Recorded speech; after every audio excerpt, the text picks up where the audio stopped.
Guys, Jungle Bob here. So today's video is going to be on a Br430 blower, and we're just going to put a carburetor kit in it that we got from Hipa, as you can tell by the logo at the start of this video. Hipastore.com. Thank you, Colin, and all you guys over there for sending me this, and we're going to do a video installing a carburetor kit. So if you're interested, stay tuned.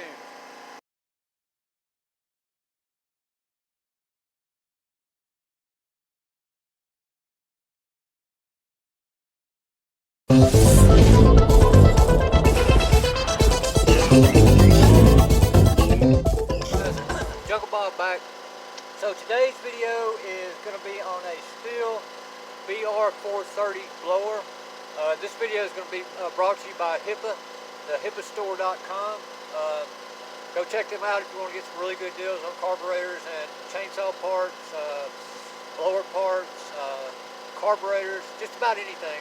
I'm going to leave you a link in the description how to get to their website, and I'll show you a couple of little promos, you know, their designs and stuff like that. But anyway, so the customer brought this in. It's a Br430. He says it's got carburetor problems. It's hard to start. I haven't really messed with it, but he just says he wants a new carburetor on it. So I reached out to Hipa, or Hipa reached out to me, and they sent me a carburetor. And what came in their kit was a carburetor, one of these Savior spark plugs. We're going to put it in here, and I'm going to let the customer tell me if it's any good or not, because I don't know. A new primer bulb, a fuel filter,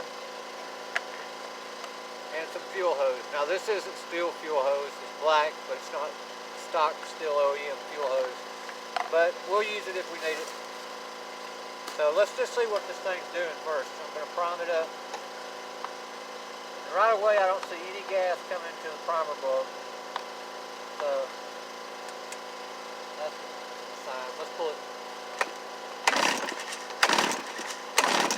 No start.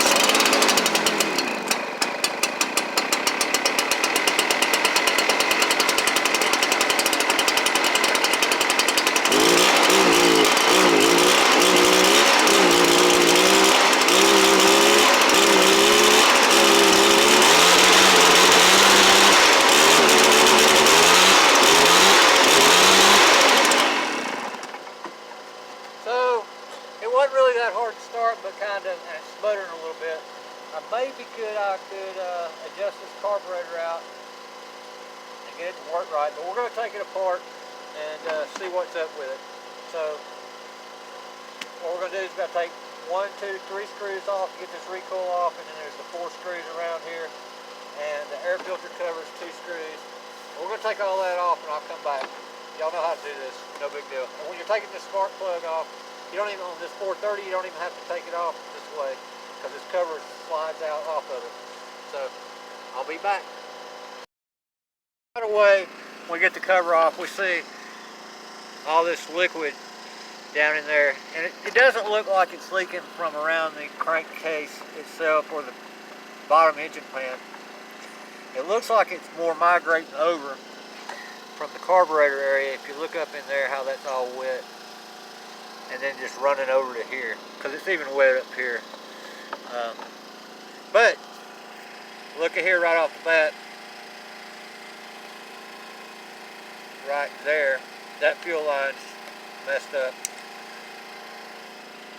Probably leaking as it's running, and the carburetor's probably leaking too. So we're going to pull this carburetor off and change it out. We got 2 8mm nuts that got to come off, and then this whole thing will come off as one piece. So we're going to do that, and I'll be back. So we've got the 2 8mm nuts off, and on these 430s you got this right here comes off next, it slides out, and then you have to get the spark plug wire off of here, and this cover, this air filter housing, it kind of sits down in the base down in here. It's got a little lip on it, so you want to bring it out this way, leaning it top towards you, and that'll just pull out. See how it's got that? It's part of the vibration system as well. So, got that off. That exposes your carburetor. And Now this should just slide off, it does. So what we're going to do is you've got your throttle cable right here. And I'm going to just pop that out. And you just kind of have to get your fingers. You can do this first or last or whatever, but I like to go ahead and just get that out of here. Then we're going to loosen up the two fuel lines, pull them off, change this one out. And this is you've got one fuel line that goes in the bottom down here, and then one to the top. So let's get those off. I gotta go get my needle nose. Don't know why I don't have it. Alright, so now I've got my needle nose. We're just gonna take that one loose up top, and it goes to the primer bulb. And if you're not sure how these go, just pay attention. Usually on these primer bulbs, let me find it here, if I hadn't thrown it away already. I'm bad about losing stuff. You'll notice there's one long little tit, and there's a short one. And the long one usually always is your return line.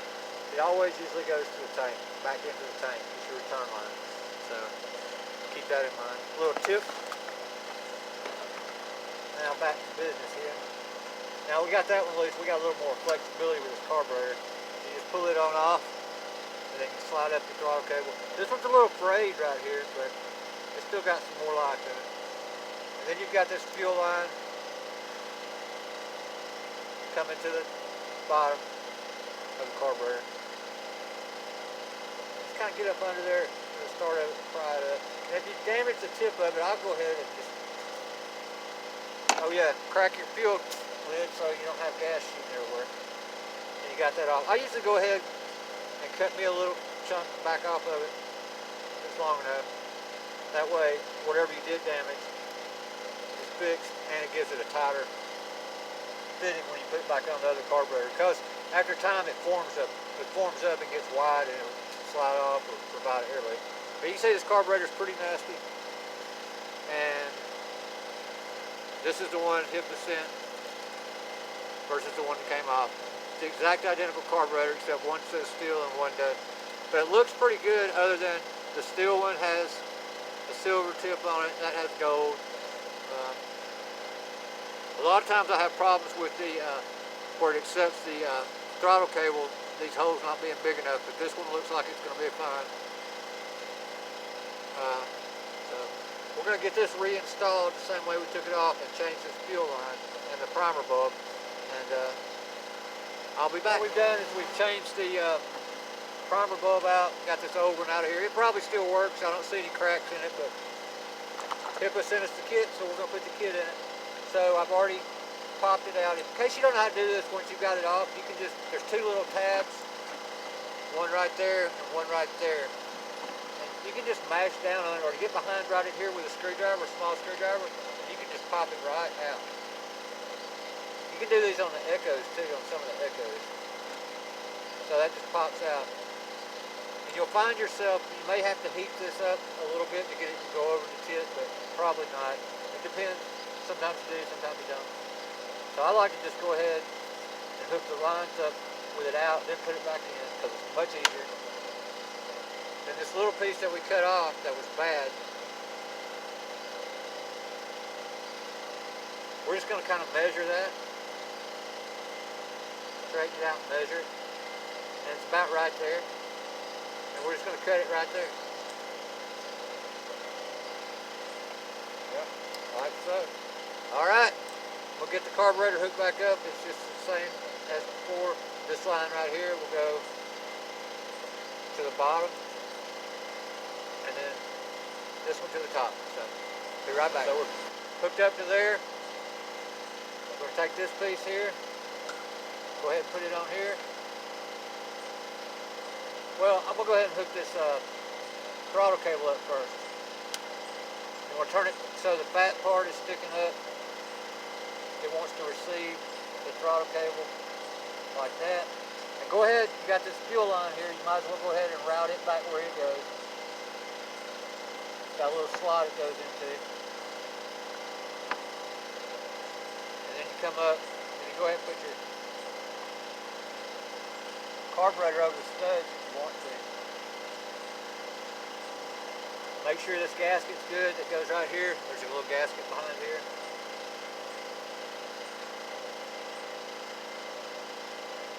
And I know you can't see very well.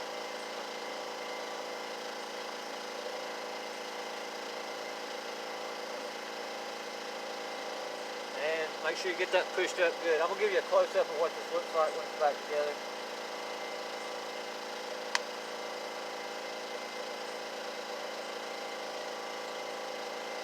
Everything's good.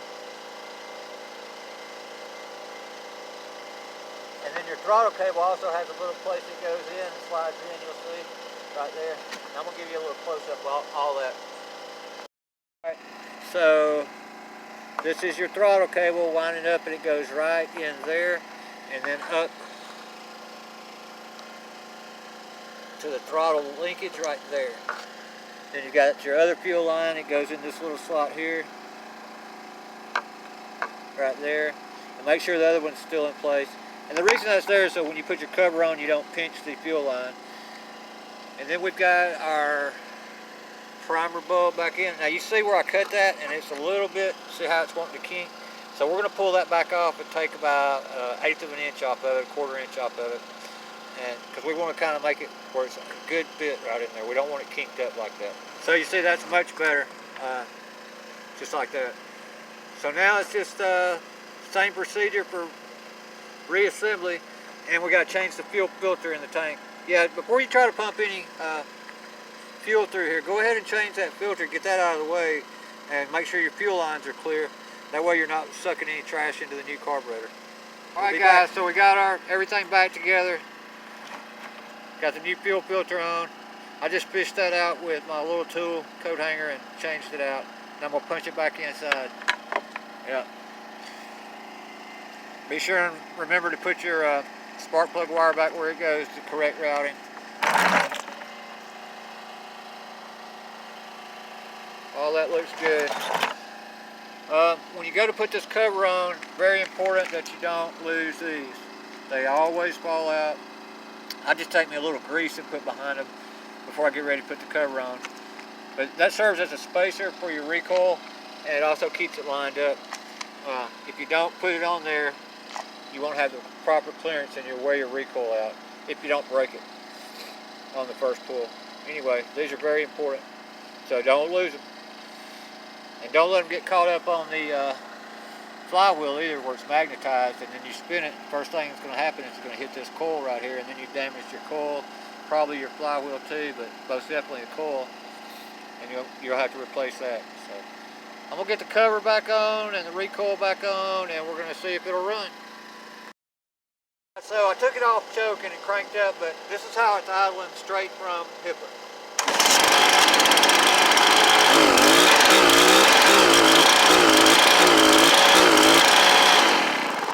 So obviously it needs a little tuning, so let me buy my tune-up kit.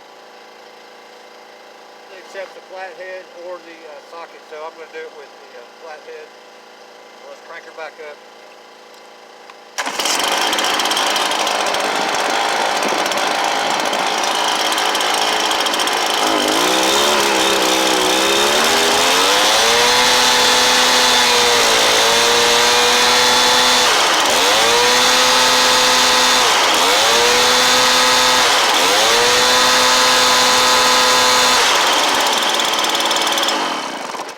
So we're going to put the air filter in and give it another fine, but that only took, guys, like maybe 1/8 of a turn to the left, the high idle screw, and that's all it was. Let's see if it fires right back up. Oh, got to take the off button off. Come on, Bob.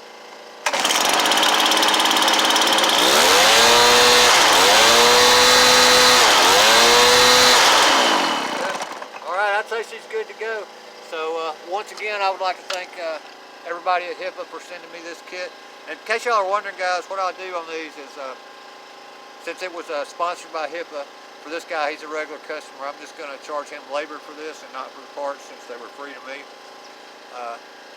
And a little bonus coverage coming up. I'm going to show you that Honda lawnmower. We got it back together this morning, and it's rolling.